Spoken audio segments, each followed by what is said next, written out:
Guys, അപ്പൊ ഇന്നലെയായിരുന്നു നമ്മുടെ ദുബായ് ട്രിപ്പിലെ 6ാമത്തെ ദിവസം. പക്ഷെ ഇന്നലെ വലിയൊരു ട്രാജഡി ഒക്കെ ഉണ്ടായ കാരണം കൊണ്ട് തന്നെ ഞാൻ ഇന്നലെ കംപ്ലീറ്റ് ആയിട്ട് വീഡിയോ എടുത്തിട്ടുണ്ടായിരുന്നില്ല. വേറെ ഒന്നല്ല, നമ്മള് പാം ജുമേറയുടെ വ്യൂ പോയിന്റ് കാണാൻ വേണ്ടി മുകളിലോട്ട് പോയിട്ടോ. അത് കഴിഞ്ഞപ്പോ അവിടെ വെച്ച് ലിഫ്റ്റ് സ്റ്റെക്കായി. അങ്ങനെ നമ്മള് 54ാമത്തെ നിലയിൽ ഇങ്ങനെ ഒരു 4 മണിക്കൂർ നിന്നിട്ടാണ് നമ്മൾ താഴത്തേക്ക് ഇറങ്ങിയിട്ടുണ്ടായിരുന്നത്. സോ ഇന്നലത്തെ ഒരു ദിവസം അങ്ങനെ തന്നെ പോയി എന്ന് പറയാം. അപ്പൊ ഇന്നാണ് നമ്മുടെ ട്രിപ്പിന്റെ ലാസ്റ്റ് ഡേ എന്ന് വെച്ചാൽ നാളെയാണ് നമ്മൾ തിരിച്ചു പോവുക. നാളെ ഉച്ചവരെ ഉണ്ട്. എന്നാൽ ഇന്നാണ് നമ്മുടെ ട്രിപ്പിന്റെ ഫുൾ ലാസ്റ്റ് ഡേ. അപ്പൊ ഞങ്ങൾ വിചാരിച്ചിട്ട് നമുക്ക് ഒരു ലേസി ഡേ ആക്കിയിട്ട് നമ്മുടെ ഈ ഹോട്ടൽ നമുക്കൊന്ന് യൂട്ടിലൈസ് ചെയ്യാം എന്നുള്ളത് കേട്ടോ. അപ്പൊ നമ്മൾ ഇതുവരെ സ്വിമ്മിംഗ് പൂളിൽ പോയിട്ടില്ല, പിന്നെ ഒന്നും അങ്ങനെ അങ്ങോട്ട് എക്സ്പ്ലോർ ചെയ്തിട്ടില്ല ഹോട്ടലില്. അപ്പൊ ഇന്നൊരു ലേസി ഡേ ആയിട്ട് നമുക്ക് ഇന്ന് നമ്മുടെ ഹോട്ടൽ എക്സ്പ്ലോർ ചെയ്യാം എന്നാണ് വിചാരിക്കുന്നത്. ഇന്നത്തെ കാര്യങ്ങൾ കാണുന്നതിനേക്കാൾ മുൻപ് നമുക്ക് തലേദിവസം നടന്ന കുറച്ച് കാര്യങ്ങൾ കണ്ടാലോ. നമ്മുടെ പപ്പയുടെയും മമ്മിയുടെയും 31ാമത്തെ വെഡിങ് ആനിവേഴ്സറി ആയിരുന്നു കേട്ടോ നമ്മൾ അവിടെ ഉള്ളപ്പോൾ. സോ നമ്മൾ വിചാരിച്ചു നമുക്കതൊരു യാട്ട് എടുത്തിട്ട് എല്ലാവരെയും വിളിച്ച് ചെറിയൊരു സെലിബ്രേഷൻ പോലെ ചെയ്താലോ എന്നുള്ളത്. സോ ദുബായിലുണ്ടായ നമ്മളുടെ എല്ലാ കസിൻസിനെയും വിളിച്ചിട്ട് നമ്മളൊരു യാട്ടിൽ വെച്ചിട്ടായിരുന്നു കേട്ടോ സെലിബ്രേഷൻ നടത്തിയിട്ടുണ്ടായിരുന്നത്. Happy wedding anniversary to you, happy wedding anniversary to you, happy wedding anniversary to you, happy wedding anniversary to you. ഈ വട്ടം അമ്മച്ചിയും കൂടി ഉണ്ടായ കാരണം കൊണ്ട് സെലിബ്രേഷന് കുറച്ച് കൊഴുപ്പ് കൂടുതലായിരുന്നു കേട്ടോ. അമ്മച്ചി എന്ന് പറയുന്നത് അമ്മയുടെ അമ്മയാണ്. ആള് ദുബായ് കാണാൻ വേണ്ടിയിട്ട് എത്തിയിട്ടുണ്ടായിരുന്നു. ഇതിൽ ആകെ ഇല്ലാതിരുന്നത് എൻ്റെ അനിയ മാത്രമാണ് കേട്ടോ. അവൻ അയർലൻഡിലായിരുന്നത് കാരണം കൊണ്ടും ചില സാങ്കേതിക കാരണങ്ങളാൽ ആശാന് വരാൻ പറ്റാത്തത് കാരണം കൊണ്ടും അവന് ചെറിയ കുഞ്ഞിക്കുശുമ്പൊക്കെ ഉണ്ടായിരുന്നു ഞങ്ങൾ എല്ലാവരും കൂടി സെലിബ്രേറ്റ് ചെയ്തതിൽ. സോ എപ്പോഴും വിളിച്ചോണ്ടിരിക്കുന്നുണ്ടായിരുന്നു കേട്ടോ. അങ്ങനെ അവനെ വീഡിയോ കോളിലിട്ട് നമ്മൾ ചെറിയൊരു കേക്ക് മുറിച്ച് കുറച്ച് ഫുഡൊക്കെ കഴിച്ച് ഇതിനുള്ളിൽ വെച്ച് തന്നെ അങ്ങ് സെലിബ്രേറ്റ് ചെയ്തു കേട്ടോ.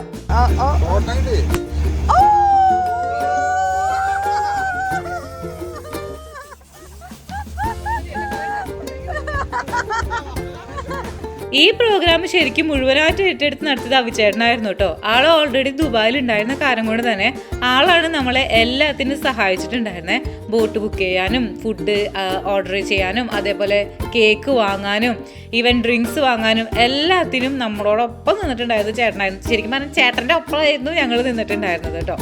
അങ്ങനെ ഫുഡും കഴിച്ച് കുറച്ച് ഫോട്ടോഷൂട്ടും കാര്യങ്ങളും ഒക്കെ നടത്തി നമ്മൾ ഒരു 2-3 മണിക്കൂറായിരുന്നു, കറക്റ്റ് എനിക്കിപ്പോൾ ഓർമ്മയില്ല.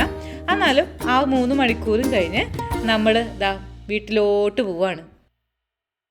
ഇനി നമുക്ക് ഹോട്ടലിൽ എന്നും കിട്ടിക്കൊണ്ടിരുന്ന ഒരു ബ്രേക്ക്ഫാസ്റ്റ് നിങ്ങൾക്ക് കാണണ്ടേ. ഇത് കുറച്ചധികം ഉണ്ട്.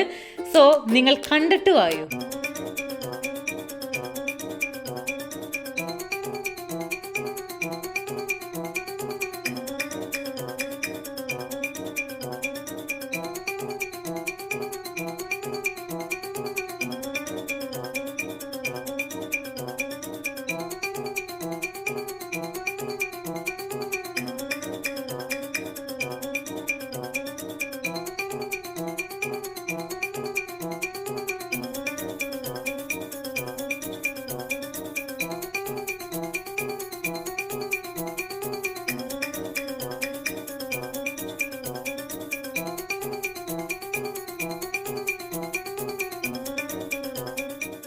ഇനി ഞങ്ങൾ ഒരാഴ്ച നിന്നിട്ടുണ്ടായിരുന്ന റൂം നിങ്ങൾക്ക് കാണിച്ചു തരട്ടെ. നമ്മൾ മെർക്യൂർ എന്ന് പറഞ്ഞിട്ടുള്ള ഒരു ഹോട്ടലിലായിരുന്നു കേട്ടോ നിന്നിട്ടുണ്ടായിരുന്നത്. അത്യാവശ്യം നല്ല നീറ്റ് ആൻഡ് ക്ലീൻ ആയിരുന്നു. കാരണം നമ്മൾ എപ്പോഴും സ്വിറ്റ്സർലാൻഡിൽ പോകുമ്പോൾ എടുക്കാറുള്ള ഒരു ഹോട്ടൽ തന്നെയാണ് ഇത്. അതായത് ഓഫീസ് ആവശ്യത്തിന് പോകുമ്പോൾ കേട്ടോ. സോ അവരാ ഒരു സ്റ്റാൻഡേർഡ് ഇഷ്ടപ്പെട്ട കാരണം കൊണ്ട് തന്നെയാണ് നമ്മൾ ദുബായിൽ വന്നപ്പോഴും അവിടെ നിന്ന് തന്നെ എടുക്കാം എന്ന് വിചാരിച്ചിട്ടുണ്ടായിരുന്നത്. സോ എല്ലാ ഹോട്ടലിലൊക്കെ ഉണ്ടാവുന്ന പോലെ തന്നെ കെറ്റിലും കാര്യങ്ങളും ഒക്കെ ഉണ്ടായിരുന്നു. പിന്നെ ഇവിടെ ഏറ്റവും ഇഷ്ടപ്പെട്ട ഒരു കാര്യം എന്ന് പറഞ്ഞിട്ടുണ്ടെങ്കിൽ വെള്ളം കുപ്പിക്ക് പകരം നമുക്ക് ഇവിടെ ഒരു ഫിൽറ്റർ ആയിരുന്നു. സോ ഏത് സമയം വേണമെങ്കിലും നമുക്ക് വെള്ളം കിട്ടുമായിരുന്നേ. പിന്നെ ഒരു ചെറിയ ടേബിളും ചെയറും പിന്നെ എല്ലാവരുടെയൊക്കെ ഉള്ള പോലെ തന്നെ ഒരു കട്ടിലും കിടക്കയും കാര്യങ്ങളും ഒക്കെ തന്നെയായിരുന്നു. ഇതിൽ എനിക്ക് ഏറ്റവും ഇഷ്ടപ്പെട്ട ഒരു കാര്യം എന്ന് പറഞ്ഞിട്ടുണ്ടെങ്കിൽ നമ്മൾക്ക് ഇതിൽ നിന്ന് നോക്കുമ്പോൾ ദൈറയിലെ ആ ഒരു വെള്ളമില്ലേ, മീൻസ് ദൈറയിൽ നമ്മൾ ബോട്ട് ഓടിക്കുന്ന ആ ഒരു സ്ഥലം ഉണ്ടല്ലോ. അപ്പോൾ ആ ഒരു വെള്ളവും ബോട്ടും ഒക്കെ നമുക്ക് ഈ ഒരു ബാൽക്കണിയിൽ നിന്നാൽ കാണാൻ പറ്റുമായിരുന്നു. പക്ഷെ വീഡിയോ എടുത്തപ്പോൾ അത്ര ക്ലിയർ അല്ലായിരുന്നു. ബ്രേക്ക്ഫാസ്റ്റ് ഒക്കെ കഴിച്ച് കുറച്ച് നേരം കൂടി ഉറങ്ങി. ഇന്നലെ രാത്രി എല്ലാവരും കൂടി പോയപ്പോൾ നേരം കുറേ ആയിട്ടുണ്ടായിരുന്നു. സോ ഞാൻ നന്നായിട്ട് ഞാനല്ല, ഞങ്ങൾ രണ്ടുപേരും നന്നായിട്ട് ഉറങ്ങി. അത് കഴിഞ്ഞ് ഇപ്പോൾ ചേട്ടനും ഉണ്ണി വന്നിട്ടുണ്ട്. അപ്പം ഞങ്ങളെല്ലാവരും കൂടി ഇനി ഇവിടെ ഒരു ഓപ്ഷൻ ഉണ്ട്, പൂൾ പ്ലസ് ലഞ്ച് എടുക്കാനായിട്ട് പറ്റും. നമുക്ക് പുറത്തുനിന്ന് ഗസ്റ്റൊക്കെ ഉണ്ട് എന്നുണ്ടെങ്കിൽ അവർ നമുക്ക് കൊണ്ടുപോകാം. അത് നമ്മൾ എക്സ്ട്രാ പേയ്മെൻറ്റ് കൊടുത്താൽ മതി.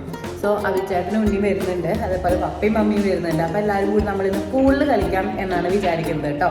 പൂളിൽ കളിക്കാനായിട്ട് അമ്മച്ചി വന്നില്ല കേട്ടോ. ആൾക്ക് നീന്താൻ അറിയാണ്ടൊന്നുമല്ല, ആള് എല്ലാവരെക്കാളും നന്നായിട്ട് നീന്തും. പക്ഷെ ആളുടെ പേടി എന്ന് പറഞ്ഞിട്ടുണ്ടെങ്കിൽ പൂളിൽ പോയി എന്തെങ്കിലും പെറ്റ് അല്ലെങ്കിൽ വല്ല പനി പിടിക്കുക അങ്ങനെ എന്തെങ്കിലുമൊക്കെ ചെയ്ത് കഴിഞ്ഞിട്ടുണ്ടെങ്കിൽ എന്ത് ചെയ്യും, തിരിച്ചു പോകാൻ എന്ത് ചെയ്യും, ദുബായിൽ എവിടെയോ ഹോസ്പിറ്റലിൽ പോവുക, അതിൻ്റെയൊക്കെ പേടി കാരണം കൊണ്ട് ആൾ വന്നിട്ടുണ്ടായിരുന്നില്ല. പക്ഷെ നമ്മൾ ആളെയും കൊണ്ട് മിറാക്കിൾ ഗാർഡൻ കാണാനും അതേപോലെ അബ്രയിൽ ബോട്ട് റൈഡിനും പിന്നെ ഓൾഡ് സൂക്കിലെ പല സ്ഥലങ്ങളിലും നമ്മൾ കറങ്ങാനായിട്ട് കൊണ്ടുപോയിട്ടുണ്ടായിരുന്നു കേട്ടോ.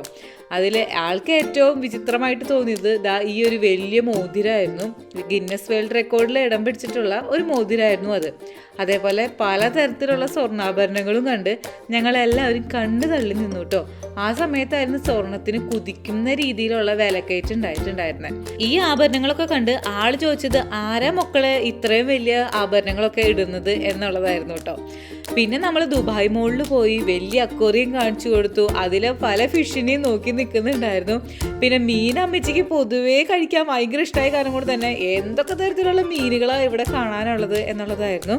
അങ്ങനെ ആളെന്തായാലും നല്ല രീതിയിൽ ദുബായ് എൻജോയ് ചെയ്തിട്ടുണ്ടായിരുന്നു കേട്ടോ. അങ്ങനെ പപ്പയും മമ്മിയും അവിച്ചേട്ടനും മാത്തനും എല്ലാവരും എത്തിയിട്ടോ. അപ്പോൾ ചെന്ന പാടെ തന്നെ അവിടെ കുറച്ച് ഗെയിംസ് ഒക്കെ ഉണ്ടായിരുന്നു നമുക്ക് കളിക്കാനൊക്കെ ആയിട്ട്. സോ മമ്മി മാത്തനും ആയിരുന്നു പെർഫെക്റ്റ് കോംബോ. അവരവിടെ ഗെയിംസ് ഒക്കെ കളിച്ചുകൊണ്ടിരിക്കുകയായിരുന്നു കേട്ടോ. സോ ഈ കോംബോയിൽ ഞാൻ മുമ്പ് പറഞ്ഞ പോലെ തന്നെ നമുക്ക് വെൽക്കം ഡ്രിങ്കും പ്ലസ് ലഞ്ചും ഉണ്ട് കേട്ടോ.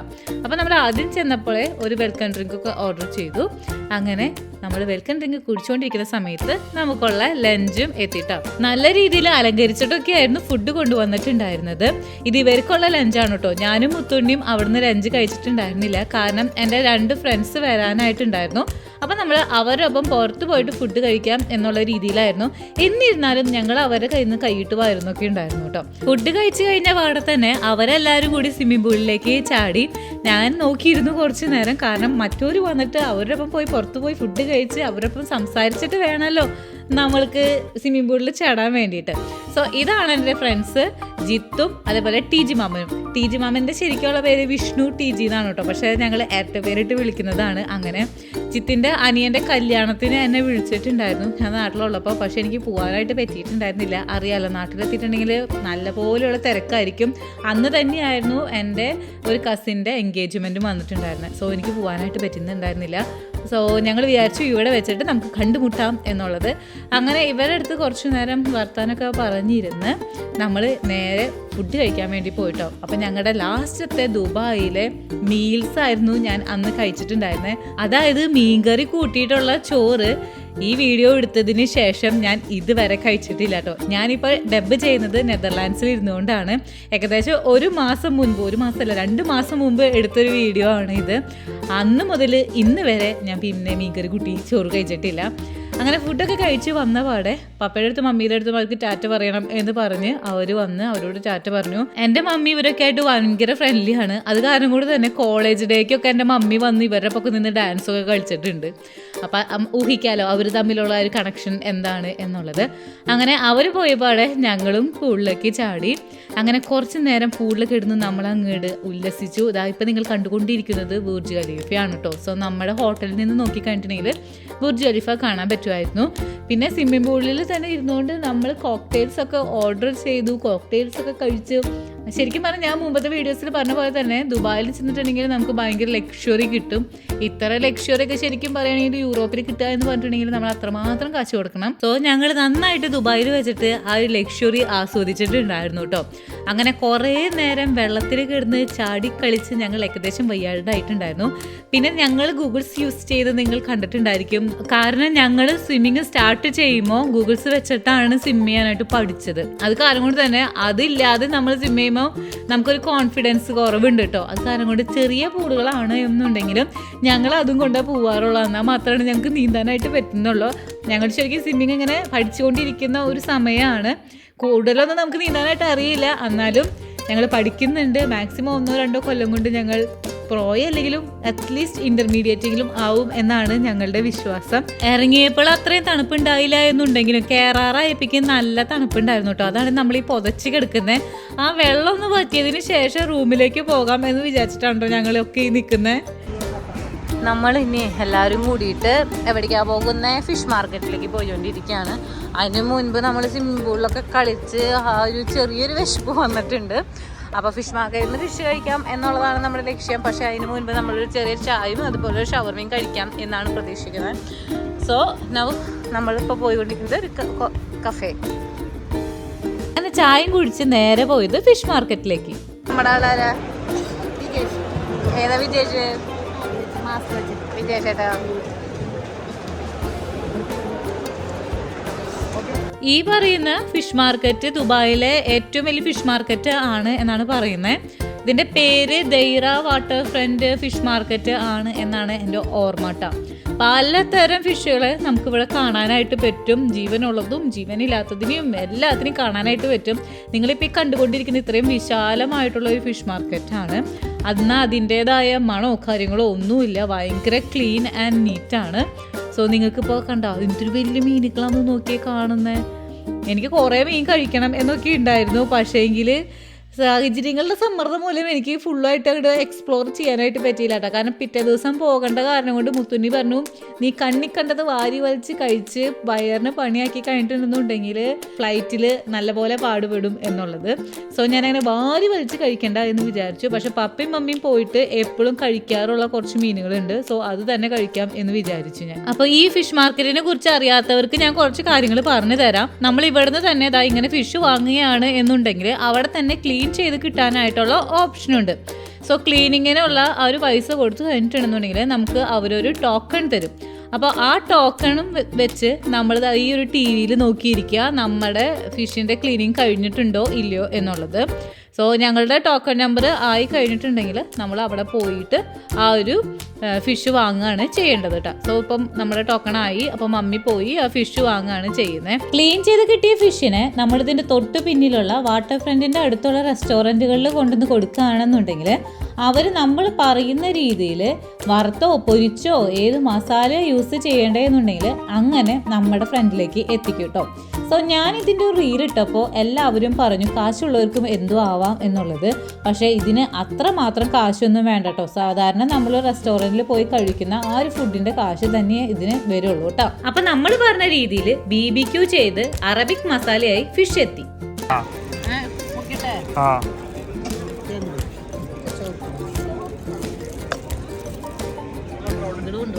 ക്യാമറ എൻ്റെ ഒപ്പം പോറ്റേട്ടോ.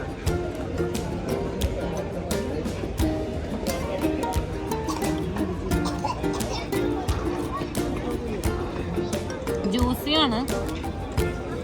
വേറെ എന്തോണ്ടൊരു തരം മസാലയാണ്. എന്താ പറയാ തോയാ നന്നായി എല്ലാ വട്ടം ഞാൻ കളയാറ്. ഈ വട്ടം മമ്മി കളഞ്ഞിട്ട്. പിന്നെ ഒരു പുളിയൊക്കെ ഉള്ള ഒരു മസാല കൊള്ളാം. അതും കഴിഞ്ഞ് നമ്മൾ നേരെ പോയത് ഫ്രൂട്ട്സ് മാർക്കറ്റിലേക്കായിരുന്നു കേട്ടോ.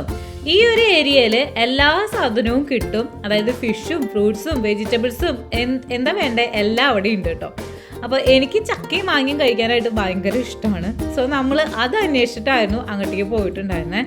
നാട്ടിൽ വെച്ചിട്ട് ഞാൻ എനിക്ക് തോന്നുന്നു 1-2 വട്ടമോ ഞാൻ മാങ്ങ കഴിച്ചിട്ടുണ്ടായിരുന്നുള്ളൂ. പക്ഷേ ഇവിടെ നല്ല മധുരമുള്ള മാങ്ങ കിട്ടുമെന്ന് പറഞ്ഞു. സോ നമ്മൾ അവിടെ നിന്ന് കുറച്ച് ചക്കയും മാങ്ങയും ഒക്കെ വാങ്ങിച്ച് ഇനി നമ്മൾ നേരെ ഹോട്ടലിലോട്ട് പോവാണ്. കാരണം നമ്മൾക്ക് അവിടെ ചെന്നിട്ട് നല്ല രീതിയിൽ പാക്ക് ചെയ്യാനായിട്ടുണ്ട്. കാരണം നാട്ടിൽ നിന്ന് വന്നപ്പോൾ നമ്മൾ ഓൾറെഡി ഒരു പാക്കിങ് കഴിഞ്ഞിട്ടാണ് എത്തിയത് എന്നുണ്ടെങ്കിൽ ഇവിടെ വന്ന് നമ്മൾ വീണ്ടും എല്ലാം പൊട്ടിച്ചിട്ടുണ്ടായിരുന്നു. സോ റൂമിൽ വന്ന് നമുക്ക് അമ്മച്ചിയും വന്നിട്ടുണ്ടായിരുന്നു കേട്ടോ. ഫിഷ് കഴിക്കാൻ പോയപ്പോൾ അമ്മച്ചി ഉണ്ടായേ. നമ്മൾ പൂളിൽ നിന്ന് പോയപ്പോൾ അമ്മച്ചിനെയും കൊണ്ടായിരുന്നു പോയിട്ടുണ്ടായിരുന്നത്. സോ അവിടെ നിന്ന് നമ്മൾ തിരിച്ചെത്തി പാക്കിങ് തുടങ്ങി. പപ്പയും മമ്മിയും അമ്മച്ചൊക്കെ ഉള്ള കാരണം കൊണ്ട് നമ്മുടെ പാക്കിങ്ങും കുറച്ചും കൂടി എളുപ്പത്തിൽ കഴിഞ്ഞു. ഞാൻ പിന്നെ റെസ്റ്റ് എടുക്കായിരുന്നു, കാരണം എന്നെ റെപ്രസെൻറ്റ് ചെയ്യാനായിട്ട് 3 പേര് ഞാൻ മുത്തുനിക്ക് കൊടുത്തിട്ടുണ്ടായിരുന്നു, മമ്മീനെയും പപ്പേനെയും അതേപോലെ അമ്മച്ചീനെയും. സോ അമ്മച്ചിയും മമ്മിയും കൂടിയിട്ട് എനിക്ക് മാങ്ങയൊക്കെ ഇങ്ങനെ കട്ട് ചെയ്ത് തരും. അപ്പം ഞാനതിങ്ങനെ ബെഡിലിരുന്ന് കഴിക്കും.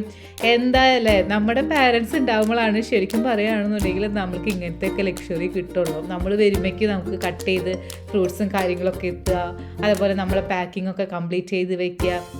ശരിക്കും ഈ അവരെടുത്ത് എത്തുമ്പോൾ നമുക്ക് എത്ര വയസ്സുണ്ട് എന്നുണ്ടെങ്കിലും നമ്മൾ പിള്ളേരെ പോലെ തന്നെയായിരിക്കുമല്ലേ. അങ്ങനെ പാക്കിങ്ങും കഴിഞ്ഞ് അവർ വീട്ടിലേക്ക് പോയി. അടുത്ത ദിവസം നമ്മളെ കൊണ്ട് ആക്കാൻ വേണ്ടിയിട്ട് അവിച്ചേട്ടൻ എത്തി. അങ്ങനെ പെട്ടിയെല്ലാം കയറ്റി നമ്മൾ നെതർലാൻഡ്സിലോട്ട് പോവുകയാണ്. അപ്പോൾ ഇനി നെതർലാൻഡ്സിൽ നമ്മളെ കൊണ്ടുവരാനായിട്ട് ടോണീഷും അലീനയും വരാമെന്ന് പറഞ്ഞിട്ടുണ്ട്.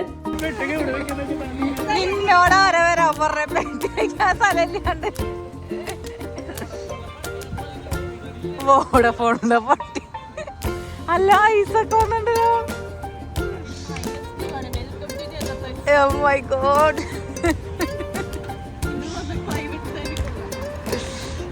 ഈ മഞ്ഞൊന്ന് പോയിട്ട് വരാം, അത് വെച്ച് നടക്കില്ല അല്ലേ.